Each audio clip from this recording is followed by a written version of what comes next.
selama orang masih melihat alam ini banyak, maka sulit melihat keseragaman, ya, atau al-wahdah. Ia harus mampu menyaksikan yang banyak itu menjadi yang satu. Yang banyak ini pada hakikatnya satu, dan yang satu itu pada hakikatnya Dia yang Maha Esa. Ini ma'rifah benar nih.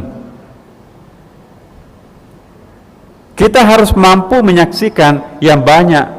Ada karpetnya, ada kipas angin, ada tembok, ada jam dinding, ada mimbar, ada mihrab, ada toilet, ada menara. Itu wujud nyata itu. Tapi pada saat yang bersamaan, kita juga harus mampu melihat keseluruhannya itu hanya satu, yaitu apa?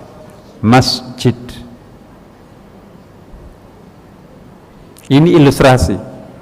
Alam ini pun juga nanti yang bermacam-macam ini, itu bisa menjadi hanya satu. Alam. Apa itu alam? Artinya alamat. Alamatnya siapa? Alamatnya Allah. Tidak ada artinya kita bicara alam tanpa membicarakan siapa yang beradres pada alam itu sendiri. Alam itu tanda kan? Bahasa Arab alamun artinya tanda. Tandanya siapa? Tanda Allah. Orang yang melihat alam tapi tidak mau berkesimpulan ada Allah, maka itu mata batinnya buta itu. Ada pengingkaran. Kenapa disebut orang kafir? Dia melihat alam tapi tidak sanggup melihat penciptanya.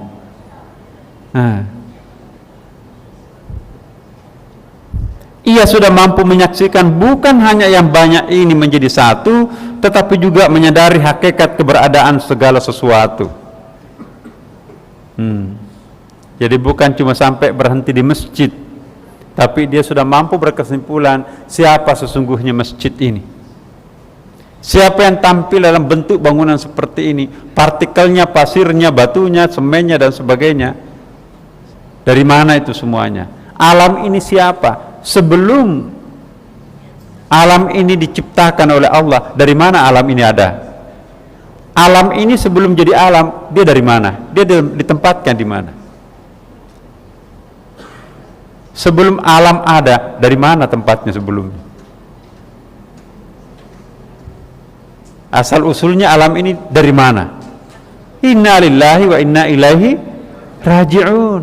Dari mana bapak ibu? Dari bapak ibunya kan? Bisakah bapak ibu hadir tanpa bapak ibu kita? Enggak bisa. Adakah hubungan antara bapak ibu dengan bapak ibu di sini? Ada enggak hubungan kita dengan orang tua kita? Pasti ada kan bapak ibu? Nah, adakah hubungan antara Allah dengan alam ini? Mengingkari itu disebut kafir. Ya. Jadi definisinya kafir kita meningkat lagi kan?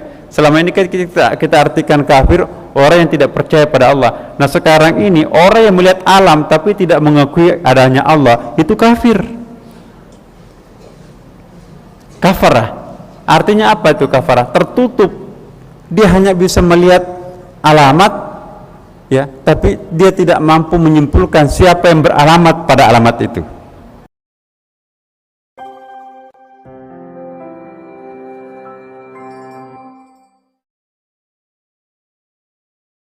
Ibu-ibu dan bapak-bapak sekalian, para kekasih Allah, hamba Allah, pada malam Jumat ini, Sayyidul Lail, Sayyidul Nahar, Sayyidul Ayyam, kita bersyukur diberikan kekuatan, kesempatan, hidayah hadir di rumahnya untuk littaqarrub ilaihi, mendekatkan diri sedekat-dekatnya kepadanya.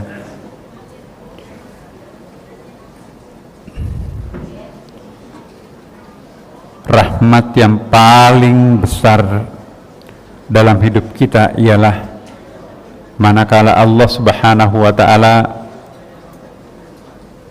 membukakan jalannya sehingga kita bisa mendekati dirinya lebih dekat dan dekat sedekat-dekatnya, dan sampai kepada apa yang biasa disebutkan para sufi dengan ittihad, kesatuan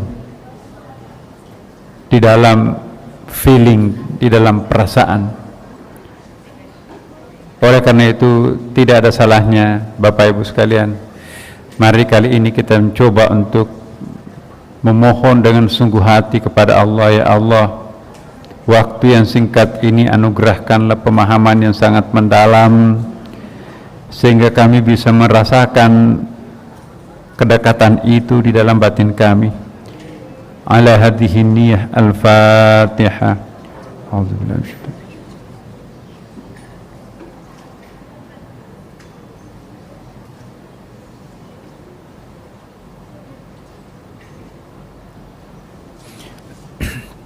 Bapak Ibu sekalian, salah satu tantangan yang kita hadapi untuk mendekatkan diri kita kepada Allah ada yang disebut dengan hijab. Apa yang dimaksud hijab?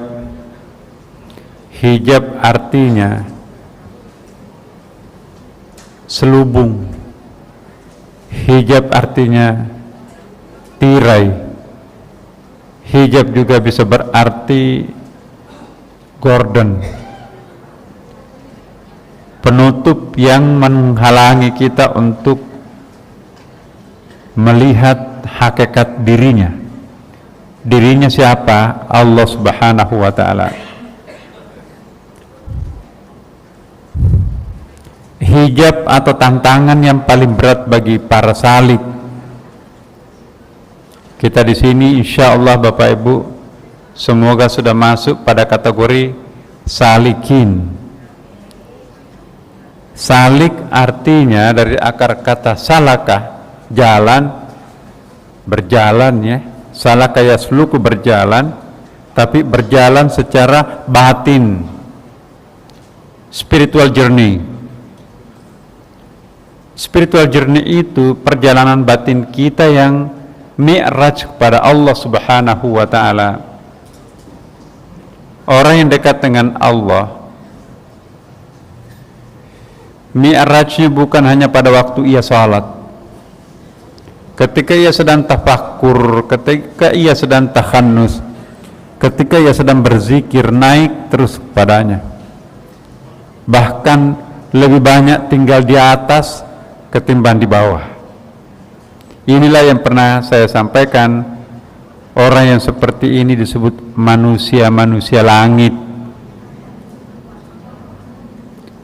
Kita yang tidak pernah mendaki ke atas dan kita yang mendakinya juga nggak pernah sampai ke atas, turun naik terlalu, beban kita itu terlalu berat sehingga kita tidak bisa mencapai puncak. Maka itu kita dalam proses perjuangan Bapak Ibu. Malam Jumat ini tidak ada kesulitan bagi Allah sedikit pun jika ingin mengangkat kita semua hambanya naik ke haribaannya, mendekati dirinya sedekat-dekatnya. Sebesar apapun dosa kita lupakanlah, karena pengampunan Allah jauh lebih besar ketimbang dosa besar sebesar apapun. Jadi jangan pernah kita berkecil hati Bapak Ibu. Bukan orang seperti saya yang bisa dekat. Orang yang memandang kerdil dirinya karena banyaknya dosanya, seolah-olah menuduh Tuhan itu tidak maha pengampun. Padahal Allah menciptakan manusia dengan cinta. Jangan kita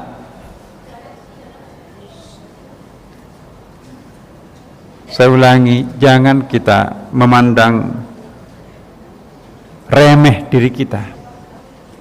Kalau kita sudah punya keinginan dalam hati kita untuk sadar, itu sudah dibaca oleh Allah Subhanahu wa ta'ala Bapak.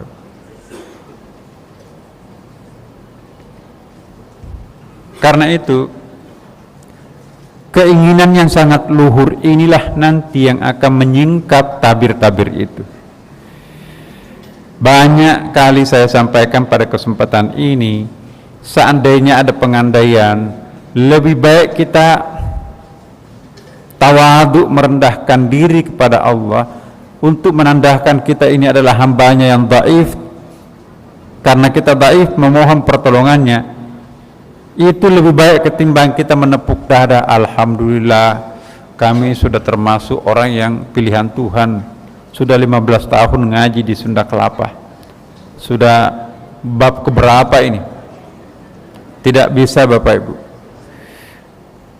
Mungkin kita ilmunya tinggi tapi berkahnya kurang.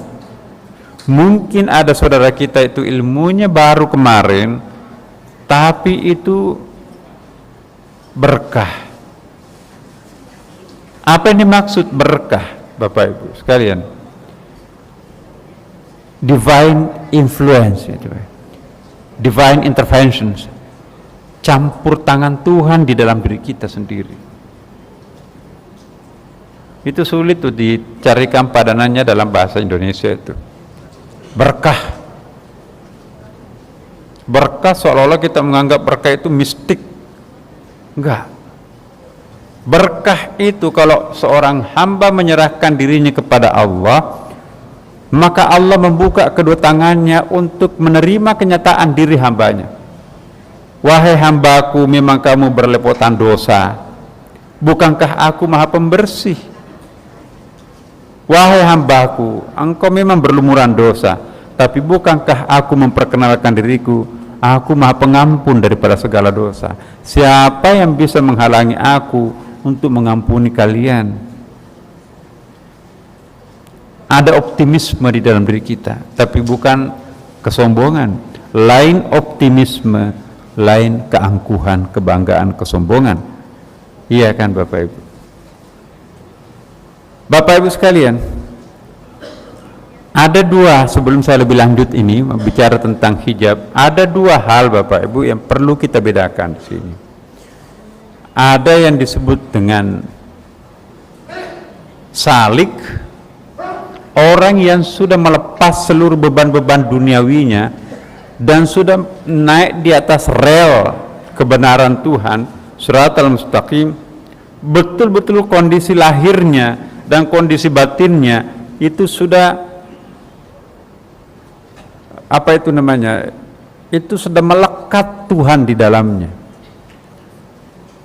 Nah, itu salik.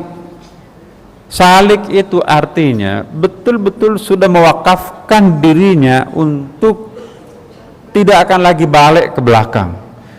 Inilah jalan hidup saya dan saya tidak akan kembali menjadi manusia liar. Aku ingin menjadikan diriku sebagai manusia jinah di dalam rangkulan kebesaran Tuhanku, dan seluruh pilihan hidupnya memang mengarah pada Shiratal Mustaqim. Lupa kalau dia itu zigzag, lupa kalau itu turun naik. Tapi kalau orang mau disebut salik tetapi masih suka nyeleneh kanan kiri atau masih suka turun naik, apa itu turun naik kiri kanan? Kalau ditimpa musibah anjlok ke bawah, frustrasi dia, kalau perlu bunuh diri. Tapi kalau diuji dengan kemewahan, dia tepuk dada, dia bangga, mabuk dia. Itu orang yang fluktuatif begini. Kalau orang fluktuatif turun naik turun naik turun naik, itu memperlambat sampainya kepada Allah. Kenapa lambat? Mestinya kan bentangannya lurus, tapi dia turun naik. Berapa kilometer turun, berapa kilometer naik. Tapi kalau orang tembus jalan lurus tanpa naik turun, mana lebih cepat sampai Bapak Ibu? Yang lurus. Apalagi kalau turun naik itu bisa muntah itu. Ada lagi tidak turun naik, tapi kanan kiri dia. Wah, kanan kiri. Kalau dia bersama dengan kelompok-kelompok liberal, oh iya kok memang begitu. Quran itu kan apa maunya manusia. Jadi Al-Quran itu sepertinya stempel apa maunya manusia, carikan ayatnya ada itu. Itu liberal. Ya. Kiri banget itu. Tapi juga ada sebaliknya, kalau ketemu lagi dengan kelompok-kelompok keras hardliner itu bukan main, pokoknya pemerintah ini kafir dan seterusnya, cuma dia yang muslim. Jadi hidupnya habis terseret ke kiri kanan, kapan nyampenya? Siratal mustaqim ialah tidak turun naik dan tidak kiri kanan. Siratal mustaqim, lurus. Sekalipun dia tidak bersama mayoritas, karena dalam Islam belum tentu mayoritas itu benar. Nabi dianggap orang gila, innaka lamajnun, orang itu gila, jangan ikuti.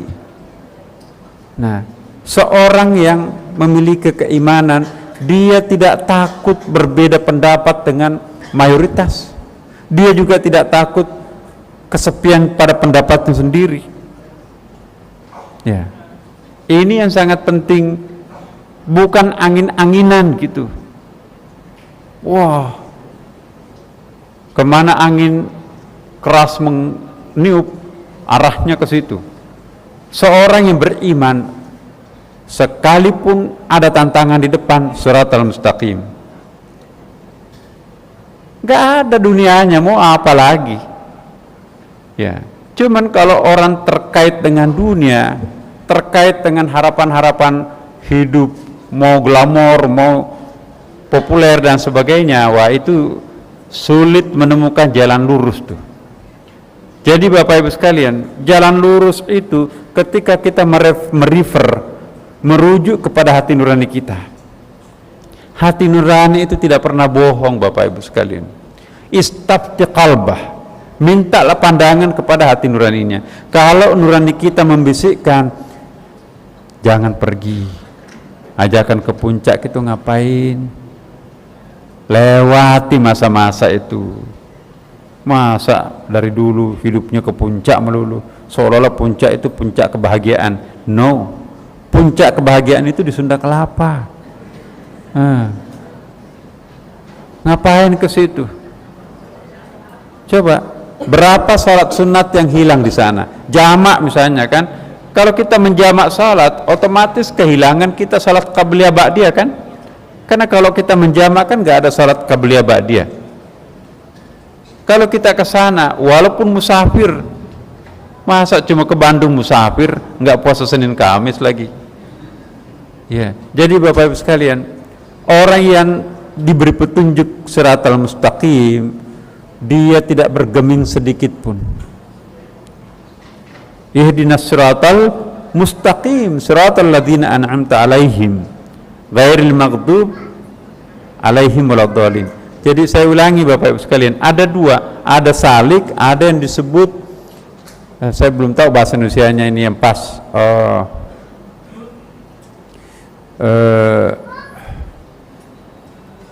mutabarrik. Mutabarrik itu artinya begini, kalau salik, ya, salik itu lahir batin memang sudah mewakafkan dirinya kepada Allah, dia sudah terang dalam batinnya, dia sudah kokoh pada pendiriannya, dia sudah tidak mau bergeming, inilah hidup saya, ini patokan saya, daya tarik apapun kanan kiri atas bawah, dia saya sudah mewakafkan hidup saya di jalan ini. Tapi kalau mutabarrik, semangatnya iya masih, tapi kadang-kadang dalamannya masih suka menyesal, masih bimbang, aduh kalau saya menggabung itu mungkin saya dapat, masih ada keraguan sedikit, tapi sudah menampakkan penampilan fisiknya mirip dengan salik. Kalau salik itu lahir batin, tapi kalau mutabarrik itu lahiriahnya oke, tapi dalamannya masih ragu dia. Kalau saya ikut dengan dia pasti dapat juga. Ya udahlah, nggak apa-apa risikonya. Jadi nyesel. Tapi kalau salik nggak pernah menyesal sedikit pun. Inilah hidup saya.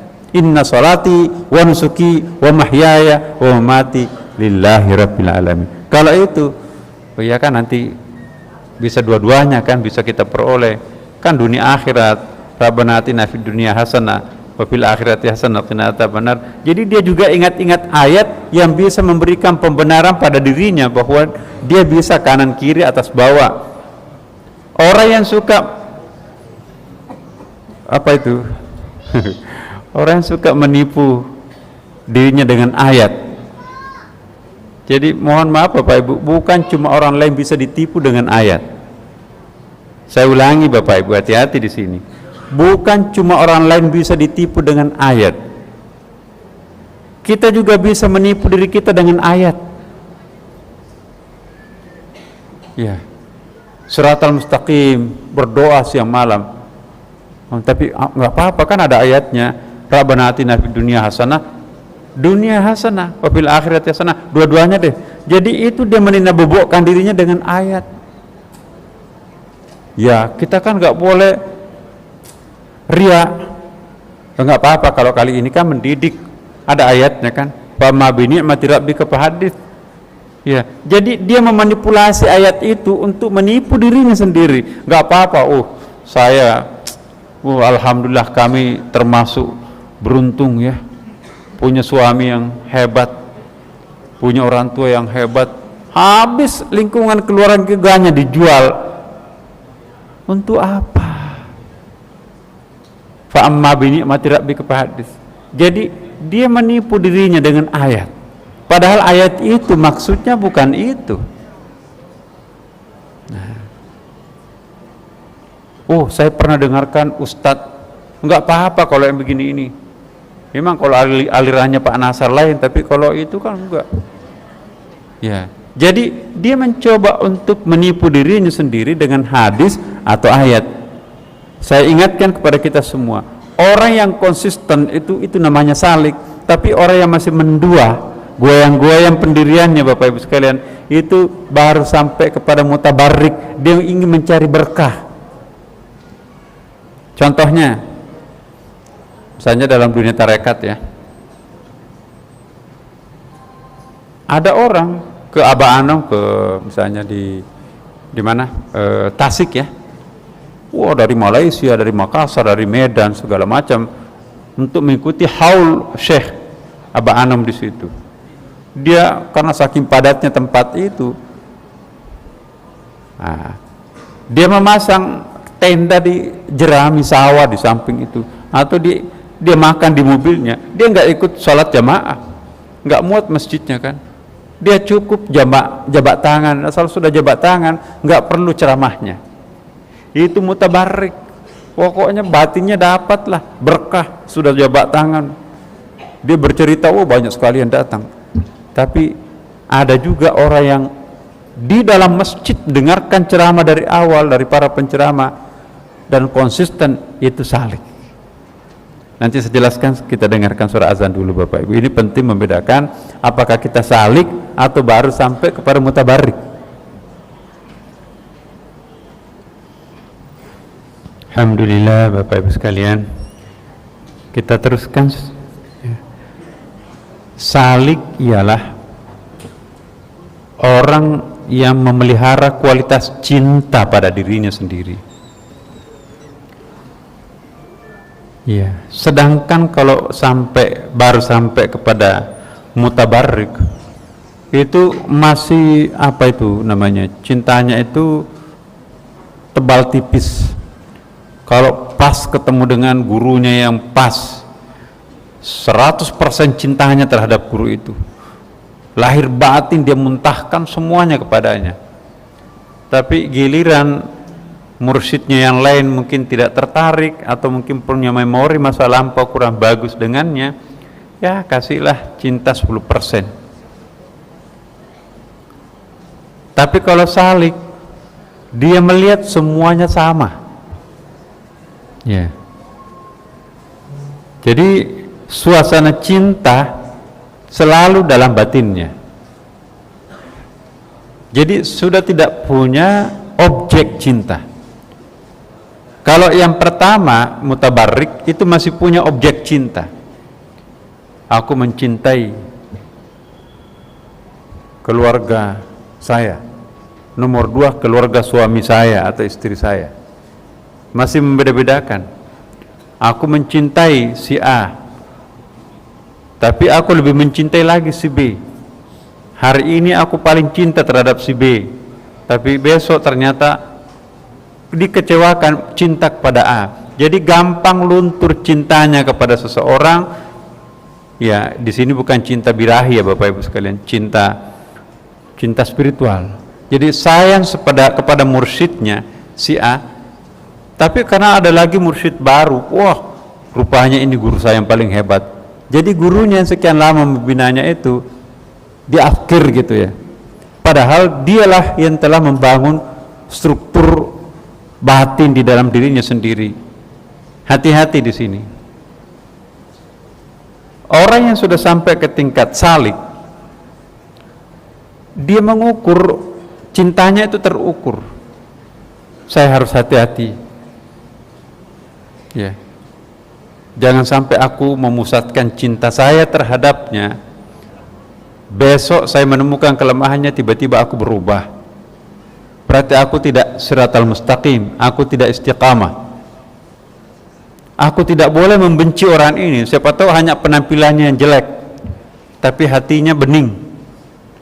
Jadi tidak gampang mengukur, tidak gampang menjustis. Apa itu menjustis? Tidak gampang menilai seseorang. Hanya karena penampilan fisiknya tidak oke, maka aku nggak simpatik tuh sama orang itu.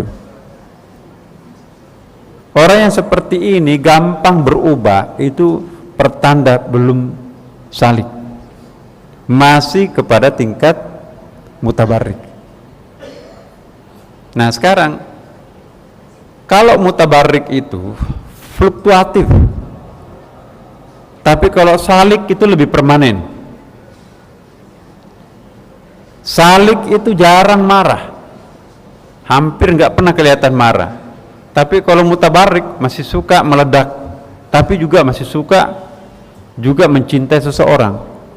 Nah, jadi kelihatan sekali bedanya mana mutabarrik, mana salik. Tentu yang kita harapkan semoga kita semuanya menjadi salikin. Ya. Salikin artinya konsisten berpegang teguh kepada prinsip. Kita tidak pernah membenci orang lagi. Kenapa? Karena bukankah orang itu adalah representatifnya dia juga.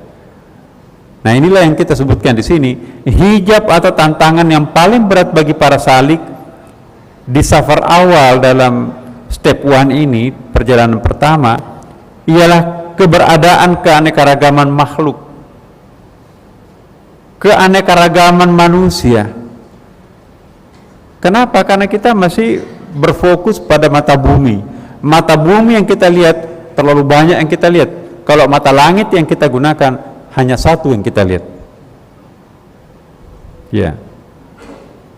Selama orang itu masih melihat alam ini banyak, al-kathrah, the manyness, maka sulit melihat keseragaman atau al-wahdah, the oneness. Kalau berhenti kesadaran kita kepada objek materi duniawi ini, maka pasti kita akan melihat banyak. Ada berbagai macam fakultas, jurusan, lupa universitasnya. Tapi kalau orang di tingkat atas yang dia tonjolkan universitasnya, tidak lagi terkecoh melihat fakultasnya, apalagi tidak lagi asyik melihat jurusan-jurusannya. Orang yang bermata langit, dia tidak hanya fokus melihat Jakarta, tapi dia melihat Indonesia. Indonesia bukan cuma Jakarta. Lebih tinggi lagi, dia tidak hanya melihat Indonesia, tapi dia melihat Asia Tenggara. Lebih tinggi daripada melihat Indonesia. Lebih tinggi lagi, dia tidak melihat hanya Asia Tenggara, dia melihat planet bumi, seluruh dunia masuk dalam cakupannya. Dia tidak terkecoh apa hal-hal yang sifatnya mikro. Bapak Ibu sekalian. Nah, selama kita masih terpengaruh oleh partikel-partikel yang detail yang banyak itu, yang sifatnya mikro, maka kita belum disebut sebagai manusia langit. Nanti itu kan ujung-ujungnya mempertentangkan, oh ini baik, tapi sebaliknya itu tidak baik.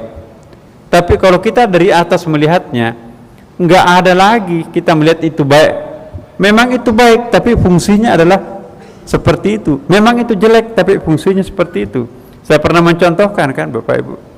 Selama kita melihat mikro, WC, toilet di situ, itu kumpulan najis, jorok ya kan Bapak Ibu. Sebaliknya kalau melihat mihrab, wah itu hafal Quran yang baru bisa berdiri di situ. Berarti tempat ini mulia ini. Nggak boleh pakai sandal. Kalau di toilet harus pakai sandal. Dua kutub yang sangat berbeda. Kalau kita melihat secara mikro, toilet dengan mihrab berjauhan. Tapi kalau kita melihat dari sudut pandang makro, tidak sempurna sebuah masjid tanpa mihrab dan tanpa toilet. Toilet gunanya penting juga, mihrab juga fungsinya penting. Nah, kalau kita masih suka mempertentangkan antara toilet dengan mihrab satu sama yang lain, berarti kita masih larut di bumi. Tapi kalau kita sudah melihat aspek fungsi dan persamaannya, tidak lagi ada pertentangan. Dia yang tampil dalam bentuk zahir, dia juga batin. Dia tinggi di dalam kerendahannya dan dia rendah dalam ketinggiannya. Dia batin dalam kezahirannya dan dia zahir dalam kebatinannya. Udah sempurna deh. Jadi kalau orang hanya melihat mikro, belum bisa melihat makronya, berarti belum sempurna sebagai seorang salik. Seorang salik dia bisa melihat banyak, tapi dia juga bisa melihat satu. Kalau kita masih lebih banyak melihat kenyataan atau wujud ini banyak, berarti masih rendah pencapaian kita. Tapi kalau kita sudah lebih sering melihat kenyataan ini satu, meskipun banyak tapi yang terlihat hanya satu, maka kita berarti makamnya sudah lebih tinggi. Orang yang seperti ini jarang marah, jarang mengadu domba, jarang menghujat, dan jarang macam-macam. Kenapa? Dia melihat semuanya satu kok. Ya. Kalau kita masih asyik melihat, oh ini karpet merah, ini temboknya marmer, ada kubahnya, ada menarahnya, ada kipasnya, ya, ada mimbarnya kayu hitam, ada basementnya. Asyik melihat mikronya, lupa kalau yang dia lihat itu adalah masjid. Bukankah itu semuanya adalah masjid? Tidak bisa kita bicara tentang masjid seandainya tidak ada tembok, tidak ada menara, tidak ada mihrab, tidak ada lantai, dan tidak ada karpet. Mungkin kita melihat gudang, mungkin kita melihat lapangan. Kenapa ini disebut masjid? Karena ada ornamen-ornamen tadi. Nah, bagi orang yang arif Bapak Ibu, salik itu punya kemampuan untuk melihat banyak, tapi juga punya kemampuan untuk melihat hanya satu. Dia bisa melihat masjid, tapi dia juga bisa mempreteli masjid itu. Organ-organnya bermacam-macam. Siapa yang tampil dalam bentuk karpet, siapa yang tampil dalam bentuk dinding, siapa yang tampil dalam bentuk mihrab, siapa yang tampil dalam bentuk menara. Oh iya, itu masjid. Kalau begitu, bijaksana enggak mempertentangkan antara toilet dengan mihrab, sekalipun itu bertentangan? Enggak. Tapi bagi orang bumi, wah itu najis. Oh ini kita oke pakai mihrab. No. Sejelek-jeleknya toilet itu tidak sempurna sebuah masjid tanpa toilet. Jangan-jangan toilet itu lebih sering kita kunjungi ketimbang mihrab, ya kan? Nah itu kadang-kadang kita itu nggak fair pada diri sendiri. Wah sangat kita puji mihrab, tapi nggak pernah diinjak mihrab. Sangat membenci najis toilet di situ, padahal setiap hari dia di situ. Tapi tidak bijaksana juga lebih mencintai toilet ketimbang mihrab. Tinggallah di toilet, jauhi mihrab.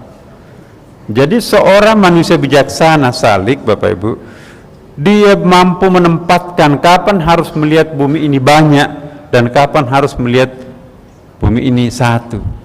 Kapan wujud ini harus dilihat satu dan kapan kita bisa lihatnya sebagai banyak. Kalau kita melihat bumi ini banyak, itu furqaniyah. Tapi kalau kita melihat wujud ini satu, itu namanya Qur'aniyah. Jadi Quran ialah melihat secara mikro. Furqan melihat secara mikro, Quran melihat secara makro. Nah, mana lebih tinggi, Furqan atau Quran? Quran. Jadi Quran, jadilah manusia Qurani. Manusia Qurani ialah orang yang lebih menekankan persamaan, bukan menekankan perbedaan. Iya. Wah, laki-laki, perempuan. Nah, kita di sini di Sunda Kelapa, insya Allah, alhamdulillah. Di masjid-masjid lain, mohon maaf, perempuan di belakang situ. Ya. Sementara laki-lakinya di depan. Bukan main. Seolah-olah jenis kelamin pertama di mata Tuhan laki-laki. Nah, kalau kita di sini kan kita belah dua. Ya. Mana lebih adil Bapak Ibu? Perempuan di belakang situ, laki-lakinya di depan. Bukan hanya membelakangkan, tetapi secara psikologis juga merendahkan. Coba kita lihat, sudah di belakang, di bawah lagi kan. Dia sudah di depan, balkon lagi. Padahal itu Bani Adam juga kan. Inna akramakum indallahi atqakum, yang paling mulia di sisi Allah adalah yang paling bertakwa, bukan laki-laki. Mau laki mau perempuan, siapa yang paling bertakwa? Jadi pemikiran kearifan ini perlu Bapak Ibu sekalian. Untuk menjadi orang arif harus ada pengendalian diri. Jangan gampang larut dengan emosi. Seorang bijaksana itu tidak gampang bolak-balik. Ya. Ini penting. Hanya orang yang konsisten bisa sampai ke akhir, bisa sampai di ujung. Tapi orang yang turun naik, energinya habis, nggak nyampe. Orang yang kiri kanan, energinya habis, nggak nyampe. Tapi orang yang konsisten, energinya cukup, sampai di situ. Nah, jadi hijab adalah tantangan yang paling berat bagi para salik, orang yang berjalan menuju Tuhan, pada safar awal. Ya, step 1 ini. Selama orang masih melihat alam ini banyak, maka sulit melihat keseragaman, ya, atau al-wahdah. Ia harus mampu menyaksikan yang banyak itu menjadi yang satu. Yang banyak ini pada hakikatnya satu, dan yang satu itu pada hakikatnya Dia yang Maha Esa. Ini ma'rifah benar nih. Kita harus mampu menyaksikan yang banyak. Ada karpetnya, ada kipas angin, ada tembok, ada jam dinding, ada mimbar, ada mihrab, ada toilet, ada menara. Itu wujud nyata itu. Tapi pada saat yang bersamaan, kita juga harus mampu melihat keseluruhannya itu hanya satu, yaitu apa? Masjid. Ini ilustrasi. Alam ini pun juga nanti yang bermacam-macam ini, itu bisa menjadi hanya satu. Alam. Apa itu alam? Artinya alamat. Alamatnya siapa? Alamatnya Allah. Tidak ada artinya kita bicara alam tanpa membicarakan siapa yang beradres pada alam itu sendiri. Alam itu tanda kan? Bahasa Arab alamun artinya tanda. Tandanya siapa? Tanda Allah. Orang yang melihat alam tapi tidak mau berkesimpulan ada Allah, maka itu mata batinnya buta itu. Ada pengingkaran. Kenapa disebut orang kafir? Dia melihat alam tapi tidak sanggup melihat penciptanya.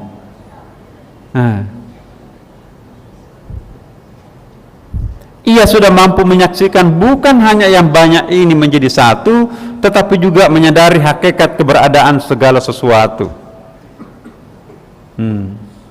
Jadi bukan cuma sampai berhenti di masjid, tapi dia sudah mampu berkesimpulan siapa sesungguhnya masjid ini. Siapa yang tampil dalam bentuk bangunan seperti ini, partikelnya, pasirnya, batunya, semennya dan sebagainya. Dari mana itu semuanya? Alam ini siapa? Sebelum Alam ini diciptakan oleh Allah. Dari mana alam ini ada? Alam ini sebelum jadi alam, dia dari mana? Dia ditempatkan di mana? Sebelum alam ada, dari mana tempatnya sebelumnya? Asal usulnya alam ini dari mana? Inna lillahi wa inna ilaihi raji'un. Dari mana bapak ibu? Dari bapak ibunya kan? Bisakah bapak ibu hadir tanpa bapak ibu kita? Nggak bisa. Adakah hubungan antara bapak ibu dengan bapak ibu di sini? Ada nggak hubungan kita dengan orang tua kita? Pasti ada kan bapak ibu? Nah, adakah hubungan antara Allah dengan alam ini? Mengingkari itu disebut kafir. Ya. Jadi definisinya kafir, kita meningkat lagi kan. Selama ini kan kita artikan kafir orang yang tidak percaya pada Allah. Nah, sekarang ini orang yang melihat alam tapi tidak mengakui adanya Allah, itu kafir. Kafarah. Artinya apa itu kafarah? Tertutup. Dia hanya bisa melihat alamat, ya, tapi dia tidak mampu menyimpulkan siapa yang beralamat pada alamat itu. Di mana tinggalnya? Masjid Sunda Kelapa. Jalan apa namanya nih? Jalan Taman Sunda Kelapa. Dia tahu alamatnya Jalan Taman Sunda Kelapa, tapi dia nggak lihat masjidnya. Nah, ini agak kefilsafat sedikit Bapak Ibu. Tetapi kita memang di sini bukan mengajarkan pelajaran tasawuf, kita di sini bukan mengajarkan tarekat. Lain tarekat, lain tasawuf Bapak Ibu. Tarekat dalam pengertian populer kita di Indonesia itu bukan tariqah, tapi tarekat semacam organisasi. Ada unsur-unsur mistiknya di situ itu. Terlalu memuja syekhnya. Ya, boleh menghormati, menghargai guru syekh, tapi jangan sampai memitoskan, mensakralkan syekh. Yang bisa disembah hanya Allah, bukan mursyid. Tapi kalau kita sudah sampai mensakralkan syekh kita sendiri, seolah-olah syekhnya gak boleh salah, syekhnya gak boleh dibantah. Hati-hati di situ. Yang kita sembah hanya Allah, dan yang tidak pernah salah hanya Allah. Selama namanya manusia, itu pasti tidak luput dari kesalahan, tapi hormat kita selalu harus ada. Itu maksudnya. Nah, kita di sini insya Allah mungkin lebih tepat disebut dengan teosofi. Teosofi itu kita belajar mempelajari tentang Allah melalui dua jalur, pendekatan akal dan pendekatan batin. Ya. Jadi kalau hanya batin saja tanpa melibatkan akal, itu kurang kokoh Bapak Ibu. Telan pokoknya, percaya saja ada Tuhan. Itu kadang-kadang kita kecewa. Kok saya langganan sholat tahajud Senin Kamis, tapi langganan penderitaan. Tetangga saya langganan maksiat, konglomerat. Mana keadilan Tuhan? Nah, pertanyaan seperti ini bukti bahwa orang itu beragama hanya melalui keyakinan, tapi tidak menggunakan akal. Insya Allah di sini kita mencoba memadukan antara akal dan batin untuk memberikan pembenaran terhadap kekuasaan Allah Subhanahu wa Ta'ala. Nah, jadi bukan hanya harus masuk di hati, tapi juga harus masuk akal. Jangan hanya masuk akal tapi tidak masuk di hati, itu juga salah. Nah, di sini kita mencoba masuk akal tapi juga masuk di hati. Mana lebih kokoh? Ya, ini yang kita cari. Kemudian Bapak Ibu, dikit lagi, ia tidak lagi sekedar melihat gunung itu gunung, pohon itu pohon, kucing itu kucing, langit itu langit, tetapi sudah menyadari sepenuhnya bahwa keseluruhannya itu tidak lain ialah tanda kutip wajah Allah. Sebagaimana disebutkan dalam Al-Quran, walillahil masyriq wal maghrib fa aina tuwallu fathamma wajhullah innallaha wasi'un alim.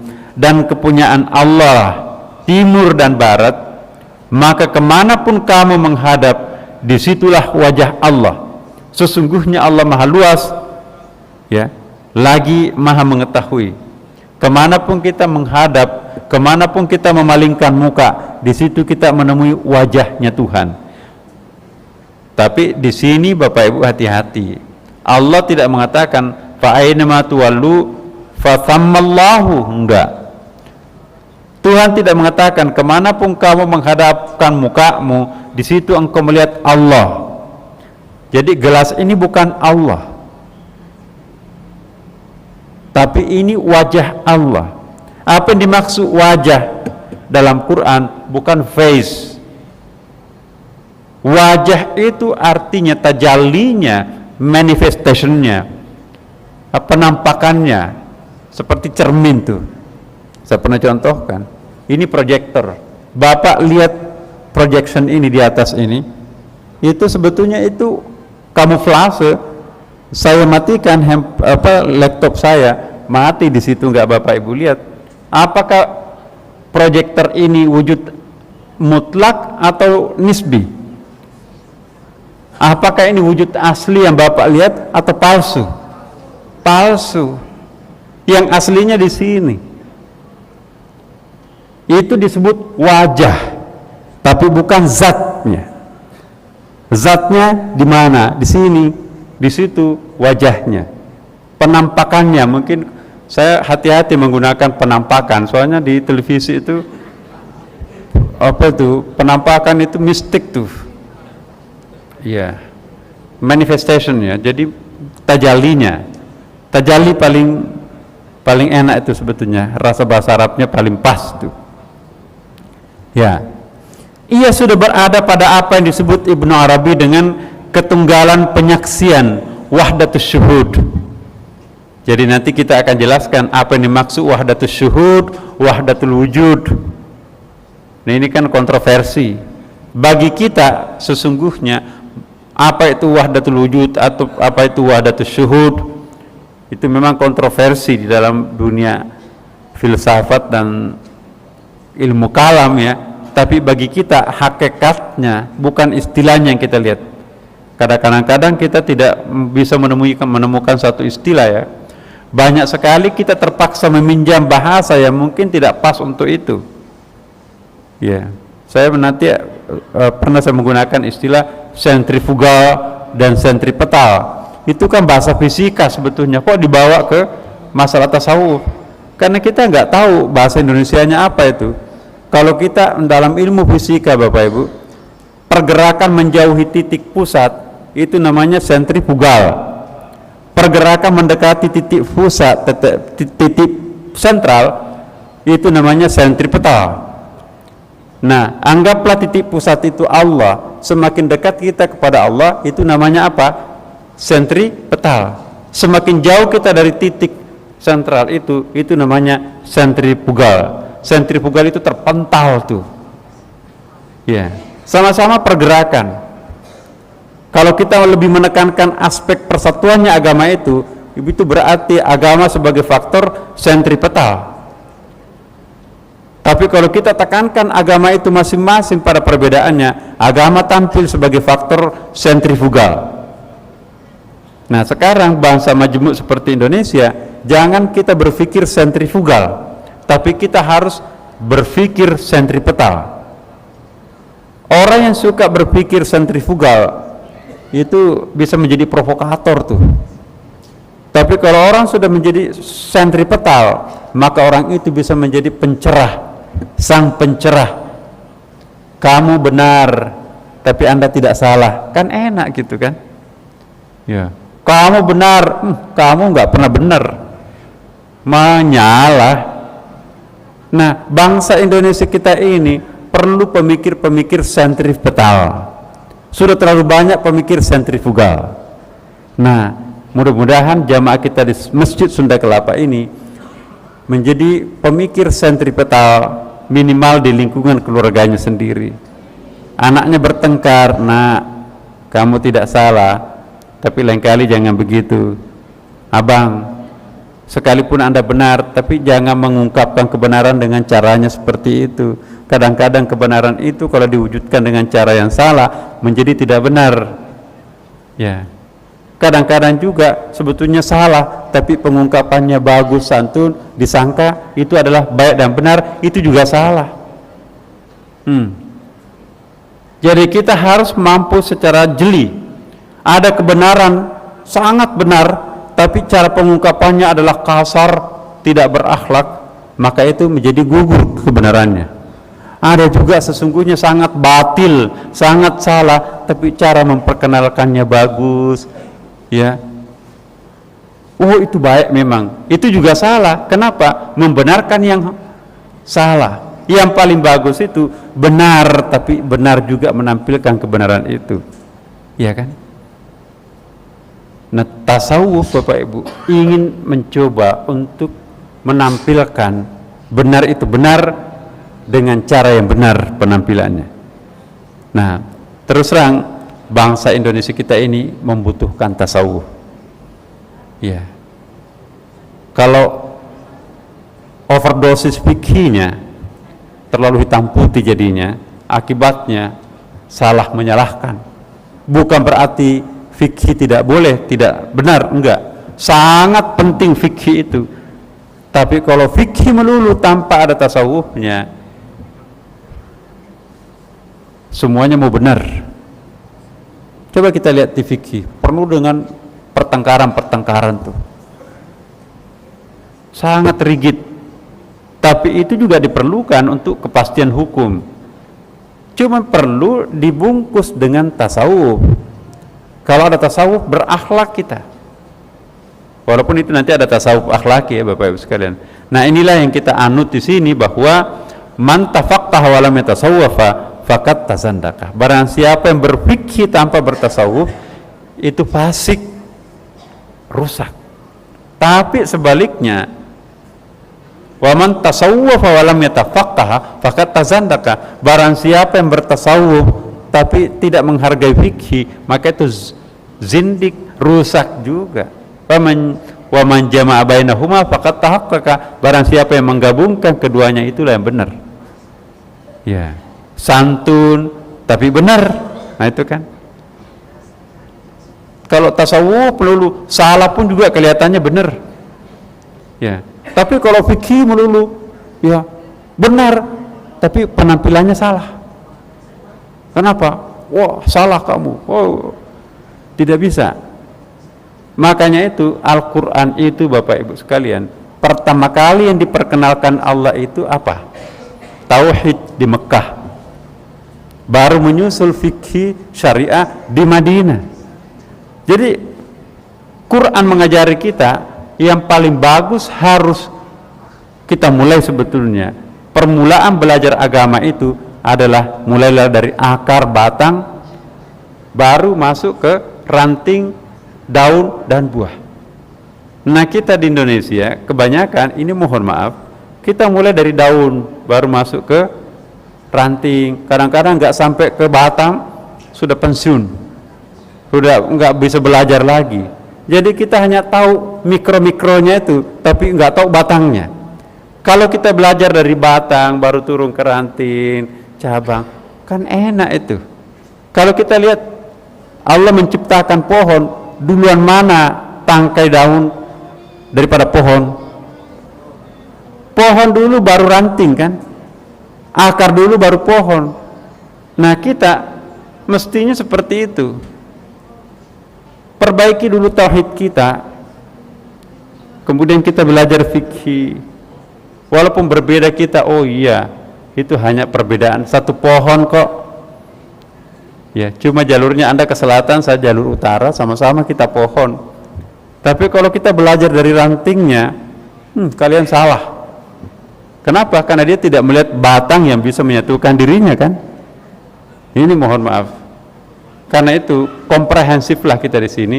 Masalah pendidikan ini sangat penting memang. Bagaimana bisa menjelaskan pohon, ranting, daun kalau cuma 2 jam pelajaran seminggu anak-anak kita diajar? Itu juga masalah waktu. Oke lah, kurikulum 2013 tambah 3 jam. Tapi persoalannya adalah pengajarnya.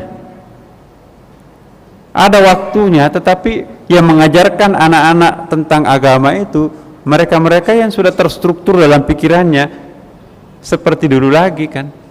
Nah, jadi memang kita perlu pendekatan komprehensif, ya kan? Kurikulumnya harus komprehensif, guru yang akan mengajarkannya itu juga harus wawasannya luas, komprehensif. Karena kurikulum sebagus apapun, kalau gurunya itu juga, tetap yang diajarkan apa yang di kepalanya itu. Jadi memang harus memulai dari sebuah generasi sebetulnya. Saya tidak ingin kasar mengatakan harus potong satu generasi, itu nggak berakhlak. Kita mulai menanam satu generasi baru ke depan, bagaimana menatap Indonesia ini sebagai bangunan yang komprehensif, bangunan yang holistik, bangunan yang terstruktur, bangunan yang sistematis, mulai dari mana berakhir kemana. Insya Allah saya sangat yakin anak-anak kita yang baru sekarang ini, ya meskipun dengan segala kekurangannya, tapi kita sudah melihat tidak lagi mewarisi pertentangan-pertentangan seperti apa yang pernah dialami oleh para generasi sebelumnya. Alhamdulillah kita di Jamaah Sunda Kelapa, Bapak Ibu, kita nggak pernah mempertentangkan tuh kunut nggak, ya, baca basmalah nggak, ziarah kubur boleh nggak? Kalau mau ziarah kubur monggo, kalau nggak juga jangan mengkafirkan orang, iya kan? Nah, dalam satu keluarga kita bisa berbeda, semuanya ada dalilnya kok. Tapi kalau berbeda dengan kita lantas dikafirkan, pada itu urusan furu'iyah itu nggak bisa. Sekalipun urusan prinsip ya, jangan langsung mengkafirkan orang. Nah sekarang ini terlalu gampang kita menjustis orang itu kafir, orang itu bid'ah, orang itu musyrik, orang itu sesat dan seterusnya. Ya, sudah waktunya kita lebih arif. Ya, Mas, bisa nggak saya ditunjukkan dalilnya? Ya, kenapa ziarah kubur? Seingat saya kan ada hadis Nabi melarang perempuan ziarah kubur. Kok kenapa Anda menganjurkan orang pergi ziarah kubur? Itu kan enak tuh. Ya, jangan, masa perempuan disuruh ziarah kubur? Kamu bertentangan dengan hadis loh. Ya, langsung guru yang satu itu tersinggung kan. Jadi sekalipun ya apa ya, bagaimanapun juga manusiawi kalau dipermalukan di tengah umum, di tengah muridnya kan, itu manusiawi kalau dia melawan. Wah dia salah tuh, dia Wahabi, dia garis keras dan sebagainya. Jadi apa jadinya? Kita saling memvonis, saling memberikan merek-merek yang menjatuhkan. Kalau kita, Mas bisa nggak saya disampaikan dalilnya apa ya? Barangkali saya khilaf atau tidak pernah saya menemukan. Kok perempuan bisa ziarah kubur? Kalau menurut Mas gimana? Seingat saya ini ada hadisnya. Oh iya, saya juga dulu seperti Bapak membaca hadis itu juga. Tapi setelah saya baca dan baca, akhirnya ketemu dalil lain. Menjelang Rasulullah wafat, ada hadis baru yang disampaikan. Dulu kuntu nahaitukum na'an ziaratul kubur. Saya dulu pernah melarang Anda untuk ziarah kubur. Ala fazuruha, tapi sekarang sudah boleh ziarah kubur. Mungkin dia tidak lihat hadis yang terakhir, dia hanya lihat hadis pertama kan. Benar, yang benar pertama itu karena memang hadisnya seperti itu. Yang kedua juga benar, karena dia sudah ada menemukan hadis baru. Jangan menyalahkan orang hanya karena lantaran orang itu tidak menemukan hadisnya. Ya, jadi ada akhlaknya. Sekarang sesama guru, sesama mubalik saling menjatuhkan. Bagaimana umatnya bisa tentram? Iya kan Bapak Ibu? Tidak ada yang salah kalau kita minta maaf, mohon maaf Ibu. Kemarin saya melarang ziarah kubur, ternyata ada hadis, kita berterima kasih kepada sahabat kita menunjukkan sebuah dalil. Ternyata ini yang benar. Enggak salah, enggak sumbi mulut kita minta maaf kepada orang yang menemukan kebenaran. Jangan pasang ancang-ancang, pokoknya sekalipun Anda benar, tapi ini pendapat saya. Itu ego namanya itu.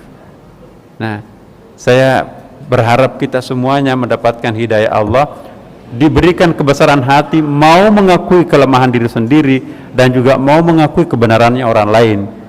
Dan semoga Allah memberkati kita semuanya Bapak Ibu sekalian. Ala hadhihi niyyah. Al-Fatihah. A'udzubillahi minasyaitonir rajim. Bismillahirrahmanirrahim. Alhamdulillahirabbil alamin arrahmanirrahim maliki